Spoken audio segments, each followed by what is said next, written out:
नमस्कार, मैं मनीष कुमार, शैक्षिक योग्यता MA इतिहास से और प्रशिक्षणिक योग्यता DLED, और मुझे शिक्षण के क्षेत्र में 7 वर्षों का अनुभव है।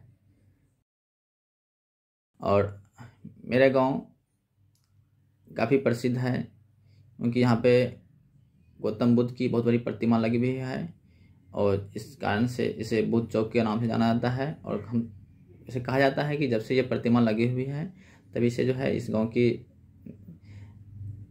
के शिक्षा क्षेत्र में काफ़ी नाम है और यहाँ के लोगों में यहाँ के लोगों में शिक्षा के स्तर में काफ़ी सुधार हुआ है। और ये धरती अररिया की धरती रेणु की धरती है, जहाँ पर लोगों में रचने की गढ़ने के लिए काफ़ी प्रेरणा का कार्य करते हैं। और मेरे विद्यालय का नाम प्राथमिक विद्यालय महर्षि दास टोला कुसमोल, जो कि बिहार राज्य के अररिया जिला के अंतर्गत आता है। और मेरे गांव का नाम महाथवा बाजार है, जहां से विद्यालय की दूरी महज 2 किलोमीटर है। मेरा नियुक्ति 2014 ईस्वी में हुआ।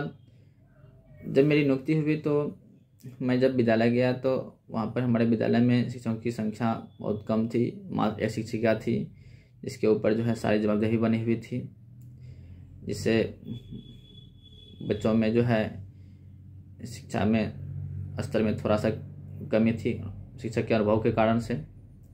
जब मेरी उपस्थिति वहाँ पे हुई तो मैंने विद्यालय में शिक्षा में बच्चों की उपस्थिति बढ़ाने के लिए, शिक्षा में सुधार के लिए मैंने सभी अभिभावकों से संपर्क किया और बच्चों को विद्यालय से जोड़ने का प्रयास किया। विद्यालय में बच्चों को हिंदी सिखाने का मैंने पहले संकल्प लिया था, क्योंकि बच्चे को अगर हिंदी नहीं आ रही है तो उसे सारे विषय को समझने में काफ़ी परेशानी होगी। इसके लिए मैंने खेल विधि को चुना। इसमें कोई भी खेल हो उसमें मैंने पहाड़ा का उपयोग, मैंने वर्ण का उपयोग, कघारा का उपयोग करने के लिए बच्चों को प्रेरित किया और बच्चे हुबहू खुद ब खुद सभी खेलों में इनका प्रयोग करने लगे। और मैंने शून्य निवेश पर बच्चों को पास के परिवेश से संबंधित बातों से अवगत कराया। जब गणित की बजाय तो मैंने मेरे घर के बगल में एक गैरेज है जहाँ पर मोटरसाइकिल ठीक किए जाते हैं, वहाँ पर मैं 2 दिन 3 दिन पर जाता था भी और हूँ भी। वहाँ से मैं कल कारखाने के रूप में बचे अपशिष्ट के रूप में, जैसे कि बॉल वायरिंग है, उसको मैं इकट्ठा करता हूँ। और बहुत सारा कुछ आकृति है जो ज्यामिति संबंधित है, क्षेत्रमिति संबंधित है, उनको मैं लेता हूँ। विद्यार्थियों को इस आकृतियों से अवगत कराता हूँ और क्षेत्रमिति को अवधारणाएं समझाने में काफ़ी मददगार साबित होती है।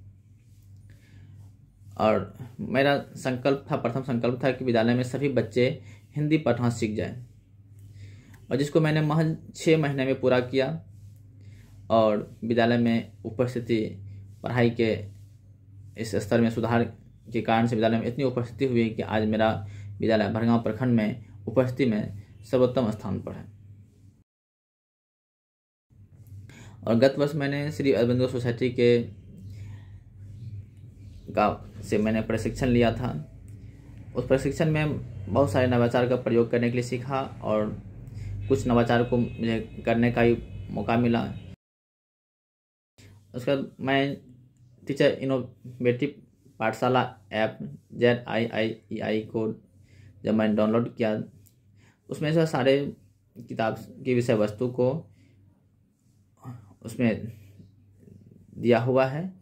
किसी भी पाठ को पढ़ाने से पहले मैं जब उसको देखता हूँ तो उसमें प्रस्तुतिकरण, किसी पाठ को प्रस्तुतिकरण कैसे किया जाए, लर्निंग प्लान कैसे बनाया जाए, और पाठ को पढ़ने के बाद बच्चे ज़्यादा से ज़्यादा उसको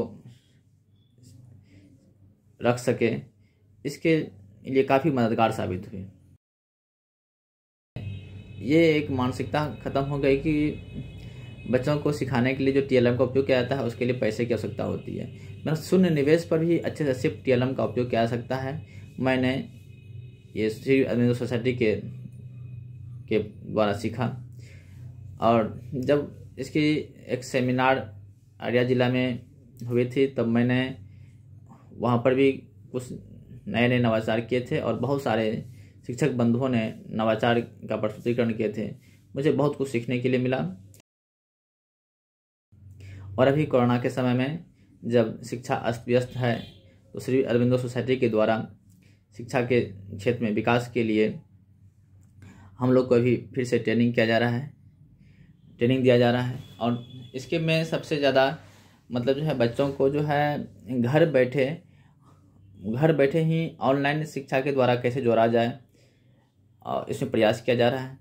इसके लिए मैं श्री अरबिंदो सोसाइटी को बहुत बहुत धन्यवाद अर्पित करना चाहता हूं और साथ ही इसको प्रोत्साहन राशि देने वाले बैंक HDFC को भी धन्यवाद देता हूं।